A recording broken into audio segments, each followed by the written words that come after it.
It was a bright morning at Eden Academy, the most secure school for human children. The sky was clear, birds were singing, and laughter filled the playground. Children were studying, drawing, playing games, and dreaming of the future. No one knew that danger was watching from above. Far beyond Earth, hidden in space, an alien warship floated silently. It belonged to a race called the Varnock. They had been watching humans for a long time. They wanted something, and now they were ready to take it. Without warning, the sky turned dark. A loud humming sound covered the city. People looked up and froze. A giant black ship appeared above Eden Academy. Before anyone could react, a red beam of light shot down. The school shook. Glass broke. Walls fell. Children screamed. In just 2 minutes, half the school was gone. When the dust cleared, parents rushed to the site. Smoke filled the air. Rescue teams pulled out bodies. Many children were dead. But worse, some were missing. No one knew where they were. In the middle of the rubble, a little girl named Mira stood, covered in dust and blood. She had a strange look in her eyes. She whispered, "They didn't come to kill us. They came to see what we are." The world stopped. That same night, the leaders of Earth met, and the decision was made. Humans would not wait. Humanity declared war. 3 days after the attack on Eden Academy, Earth was no longer the same. Cities were silent. Flags flew at half-mast. The world was in mourning, but also burning with anger.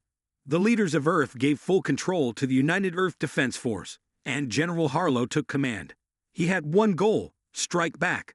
A small alien base was found near Jupiter's moon, Europa. It was hidden, but Earth's new satellites picked up strange signals. Proof the Varnock were there. General Harlow didn't wait. He launched Operation Iron Rain, Earth's first counterattack in space.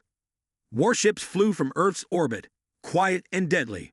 Soldiers sat in silence, holding photos of their families, especially the children of Eden Academy. They wanted justice. They wanted answers. When they reached the alien base, they didn't ask questions. They attacked. Explosions filled the dark space. The Varnock soldiers fought back, but they were not ready for human fury. After hours of battle, the base was taken. Inside, they found strange machines, glowing helmets, and tubes filled with a blue mist. But the most shocking discovery was a small room with floating screens. The screens showed dreams, memories, and thoughts, taken from the missing children. One soldier whispered, "They weren't just taking bodies. They were taking minds." General Harlow clenched his fists. "They're studying us." In a secret alien ship far away, Commander Zarnock watched the battle through a cold screen. He smiled slowly. "They are waking up," he said. "And now, the real test begins." The humans had won their first battle, but the answers they found only raised more questions. The captured alien base on Europa was filled with secrets. Scientists and soldiers worked day and night to uncover what the Varnock were planning, but no one was prepared for what they would find inside one of the alien ships. Mira, the only child to survive the Eden Academy attack, was brought in for questioning.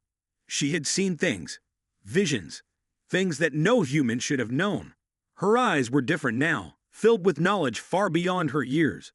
One evening, as the scientists connected Mira to a machine that could translate her visions, she started to speak, though her voice was almost a whisper. "The aliens are studying us," she said, her eyes wide. "They want to understand why we fight." The team looked at each other, confused. But Mira kept going, her voice clearer now. "They fear us.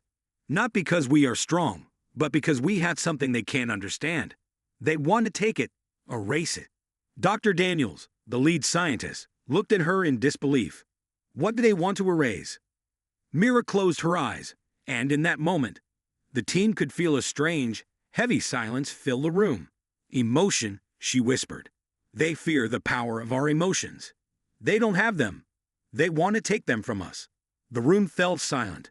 The truth was clear now. The Varnock wanted to destroy what made humanity unique. Their emotions, their love, their anger, their fear. And Mira knew this was just the beginning. The truth had been revealed. The Varnock were not just attacking Earth. They were after something far more dangerous.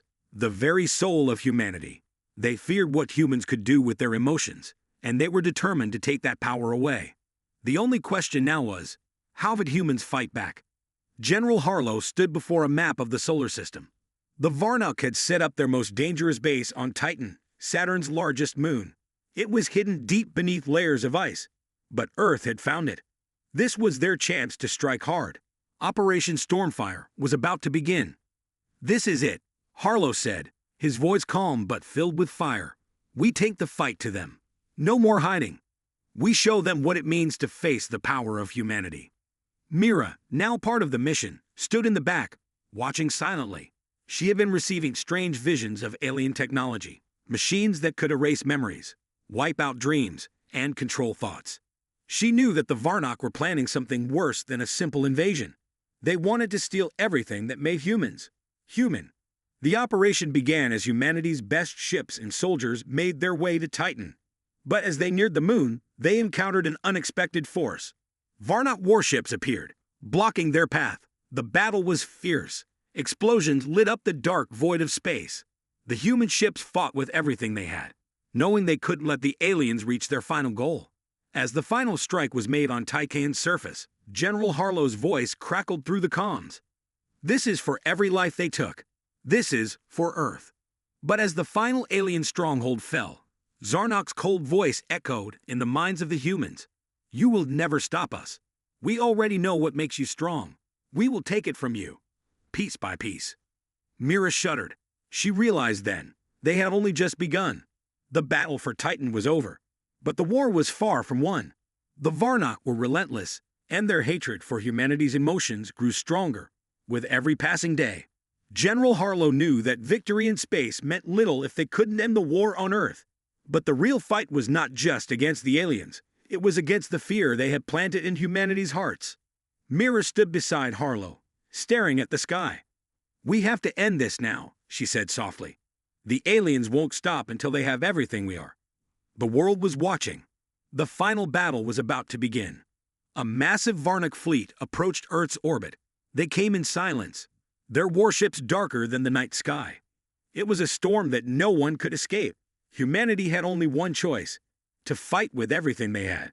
The greatest minds of Earth had developed a powerful weapon, one that could target the Varnock's mind-link technology.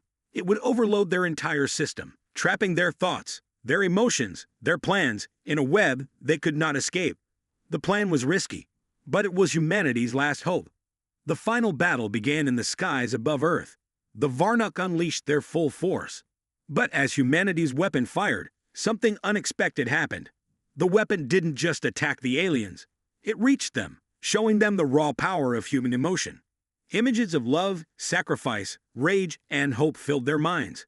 The aliens could not handle it. Their systems started to break down. They felt human emotions for the first time. Zarnock's voice echoed one last time, broken and filled with disbelief. "What is this feeling?" In that moment, the Varnock fleet crumbled. Their forces scattered into the void, their dreams of controlling humanity's soul shattered. Mira watched the battle fade into silence. She knew the war was over, but she also knew something even more powerful had been won. Humanity had proven one thing: they would fight until the end, for each other, for their emotions, for their future.